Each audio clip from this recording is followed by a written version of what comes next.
Salut à tous, je suis très heureux de vous retrouver pour étudier un nouveau quintet, joli quintet qui nous attend mercredi sur l'hippodrome de Langon. C'est l'étape du Grand National du Trot qui aura lieu en Gironde, donc avec 16 partants, une étape assez sympa à analyser. Sans plus attendre, c'est parti, on fait le papier.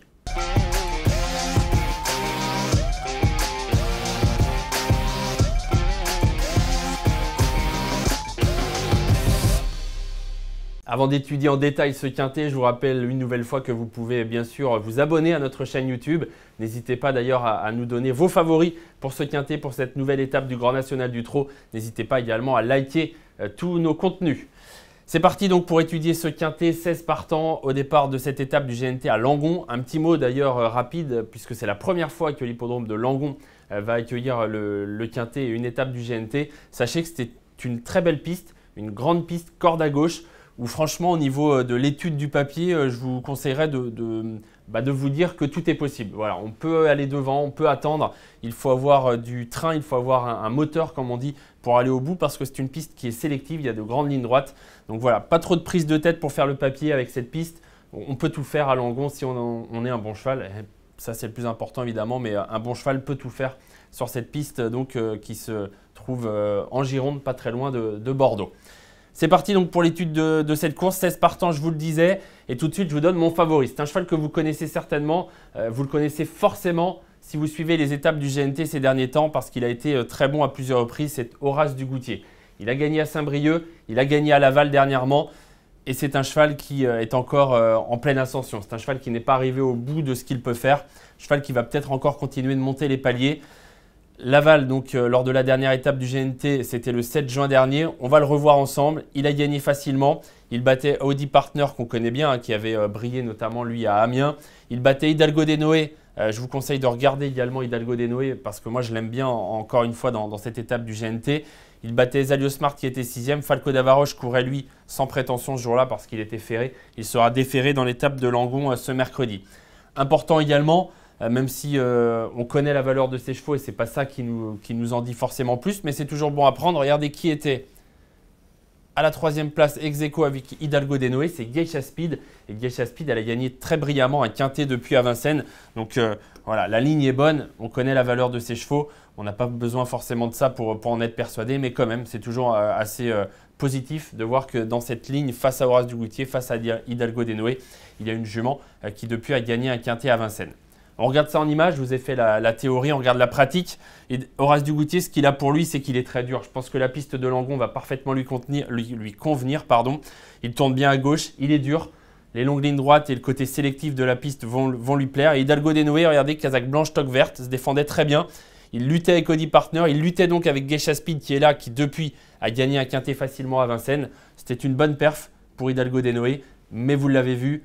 Il y a quand même un cheval qui était au-dessus des autres ce jour-là, c'est Horace du Goutier. Difficile d'aller contre, même si vous allez voir, on va étudier ce quintet, on va se rendre compte qu'il y a des adversaires évidemment à craindre un petit peu pour Horace du Goutier, mais sur le papier, c'est quand même le cheval de la course.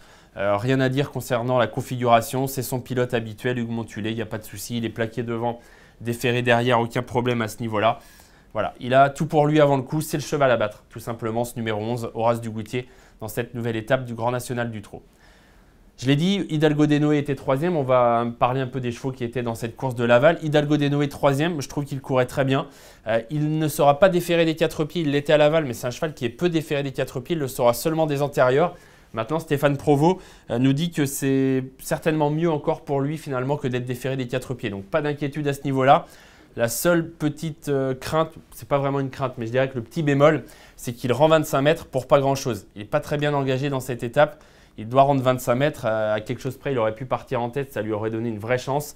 Là, l'espoir de revanche face à Horace du Goutier, il est quasi nul. Après, une course reste une course et on sait qu'il peut se passer beaucoup de choses. Mais voilà, sur la théorie pure, par rapport à ce qu'on a vu à Laval, Horace du Goutier est quand même bien supérieur à Hidalgo des Noé.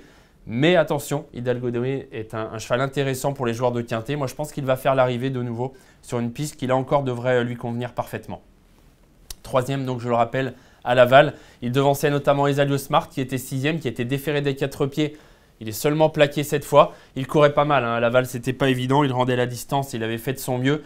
Ça me paraît quand même difficile, moi, pour le quintet de mercredi. Petite place, pourquoi pas, mais pas mieux. Lui, en revanche, va poser un peu interrogation parce que c'est un cheval de qualité, parce que cette fois, il est déféré des 4 pieds, donc ça veut dire qu'il va faire sa course à fond et qu'il est compétitif. Maintenant, est-ce qu'il est vraiment assez affûté pour venir jouer un rôle? C'est la question qu'on peut se poser. Il peut sûrement terminer en bout de combinaison, mais mieux avant le coup, ça paraît difficile. On lui préférera, vous allez le voir dans quelques secondes, même tout de suite, son compagnon d'écurie, son compagnon de boxe, Gaspard d'Angis, qui est le leader du GNT. Hein. Il brille, c'est magnifique ce qu'il fait depuis le début de ce Grand National du Trot. Il a gagné à Marseille-Borelli. Il a gagné à Lyon-Paris. Il battait quand même Harlem Debussy, excusez du peu. Hein. Harlem Debussy, c'est un top cheval. C'est un cheval qui est un cheval de niveau groupe 1 qui a fini 2e du Grand Prix de Paris. La fois d'après, il était là encore sur l'hippodrome de Saint-Brieuc. Il rendait 25 mètres à Horace Dugoutier qui gagnait. Il va le retrouver à poteau égal cette fois. Donc, ça lui donne une petite chance. S'il y avait encore 25 mètres d'écart, on se dirait c'est trop dur, on l'a vu à Saint-Brieuc. Cette fois, il part à poteau égal, donc pourquoi pas, même si voilà, je trouve qu'Horace Dugoutier a un petit truc en plus quand même que Gaspard d'Angis, mais il n'empêche que il a encore gagné depuis au Croisé-la-Roche. Il battait à Pivalet, il battait à Piaufort, il battait à Harlem Debussy.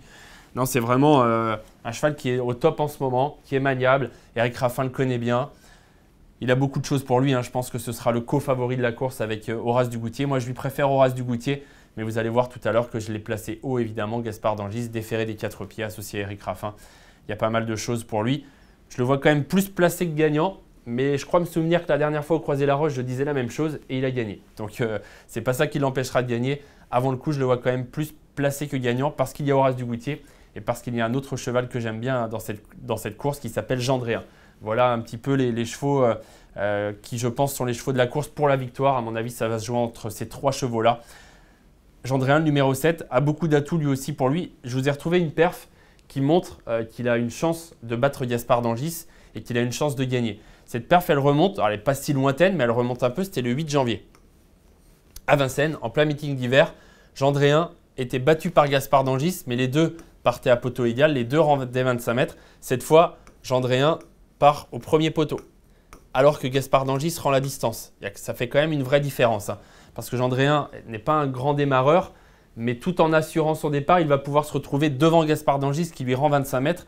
Donc ça fait quand même une différence. Et en plus, Gendréen ce jour-là était plaqué devant et déféré derrière, alors que dans le quintet de mercredi sur l'hippodrome de Langon, il est déféré des 4 pieds. Donc il y a quand même des petites choses en plus par rapport au 8 janvier pour Gendréen pour essayer de battre Gaspard d'Angis. Peut-être que Gaspard d'Angis a progressé plus rapidement après cette course que Gendréen. Peut-être que Gaspard d'Angis a changé un peu de dimension, hein, c'est possible. Et peut-être que Gaspard d'Angis va rendre 25 mètres à Gendréen. Mais avant le coup, quand même, en théorie, il y a des choses pour Gendréen, qui est un cheval qui, regardez sa musique, est quasiment irréprochable. Il a fait de gros progrès depuis l'année dernière. Il a enchaîné les très bonnes courses depuis un moment maintenant. Ça fait un moment que ça dure. Il a Alexandre Abrivard au sulky. C'est un cheval qui ne démarre pas très vite, mais c'est une piste sélective. Je pense qu'il va pouvoir prendre son temps et ensuite essayer de venir en tête. Peut-être avant Horace Dugoutier, ce serait le scénario parfait pour lui. S'il pouvait prendre la tête avant Horace Dugoutier, parce qu'ensuite Horace Dugoutier pourrait le ramener vraiment sur un plateau. Et ça, tactiquement, ce serait quelque chose de très bénéfique pour Gendréen, à qui je vois une très bonne chance. Je lui préfère Horace Dugoutier, mais vous allez voir tout à l'heure que je l'ai placé très haut. On a, à mon avis, déjà là 4 points d'appui. Voilà, j'ai choisi mes 4 bases parmi les chevaux dont je viens de vous parler. Je trouve qu'ils sont solides avant le coup. Alors, ce seront des chevaux très en vue. Hein. Ce seront les favoris de la course, mais difficile d'aller contre eux. Le 7 Gendréen, le 9 Hidalgo des Noé, le 11 Horace Dugoutier et le 13 Gaspard d'Angis. On va aller chercher des chevaux maintenant pour peut-être pimenter les rapports et pour associer justement à ces 4 bases. On va en passer quelques-uns en revue. Elixir Win, ça c'est une grosse cote possible. C'est un cheval qui fait une grande rentrée, il n'a pas couru depuis l'année dernière, donc il n'a pas couru depuis 6 mois. Maintenant, il est entraîné par un jeune entraîneur qui a beaucoup de résultats, Charles Motier, qui nous dit que son cheval est quand même en bonne condition. Peut-être pas encore à 100%, mais en bonne condition.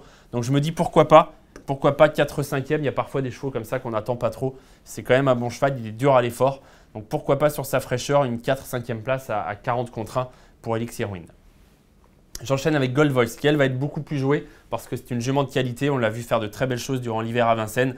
Fabrice Soulois, écurie en forme. Franck Nivard, qu'on ne présente plus. Déféré des 4 pieds, elle part au premier poteau. C'est une bonne chance pour faire l'arrivée. Gold Voice, je ne l'ai pas prise en base, mais je la prends tout de même évidemment parmi mes associés. Gaëlic du Rocher, là encore, bonne chance pour les places. Cheval sympa, c'est pas un champion, mais c'est un cheval qui se donne à fond. Il fait de son mieux. S'il a la bonne course, il devrait pouvoir lutter pour une place dans le quintet. Mais il lui faut la bonne course, attention, parce que s'il se retrouve un peu trop tôt le nez au vent, ce sera plus compliqué. Figolu Phraséen, là encore, grosse cote possible. Il a parfois surpris à des cotes sympas pour les parieurs. Ça peut être encore le cas ce mercredi. C'est un cheval qui a du train, qui a un moteur intéressant. Il part au premier poteau. Ce n'est pas une priorité évidemment, mais voilà, on essaye de trouver la grosse cote à l'arrivée. Pourquoi pas ce numéro 8, Figolu Phraséen. Et puis tout en bas de tableau, je suis allé chercher Fakir Mérité, le numéro 16. Cheval qui a pour lui d'être très régulier, qui a pour lui voilà, d'être assez dur à l'effort, qui a contre lui, en revanche, de rendre 25 mètres à des chevaux qui sont quand même assez doués et de devoir batailler face à des Horace du Goutier et compagnie. Mais une place est possible. Je le vois plus en fin de combinaison, plus 4/5e que dans les 3 premiers. Mais en fin de combinaison d'un quintet, pourquoi pas Fakir Mérité, qui est un cheval intéressant dans le sud-ouest, qui a maintes et maintes fois fait ses preuves dans des courses assez relevées.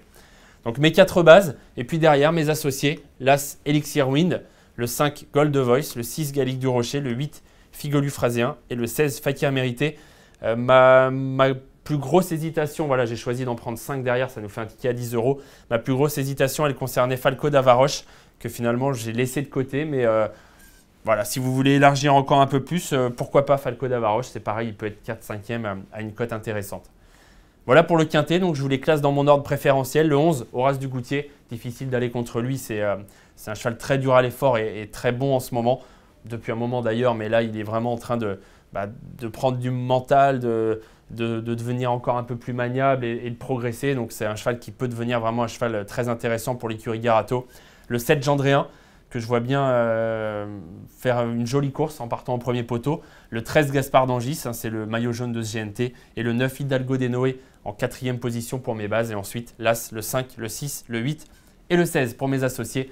Un ticket en quintet plus à taux plein qui vous coûtera 10 €. Voilà pour l'étude de ce quintet. Un dernier mot pour vous dire que l'horaire est un peu particulier. C'est 18h30 pour l'horaire de ce quintet plus sur l'hippodrome de Langon. Ce sera donc l'étape du GNT, la course attendue ce mercredi sur Equidia. Merci à tous de nous avoir suivis. J'espère que ça vous aidera à faire vos jeux et je vous souhaite bien sûr de très bons jeux et je vous dis à bientôt. Salut!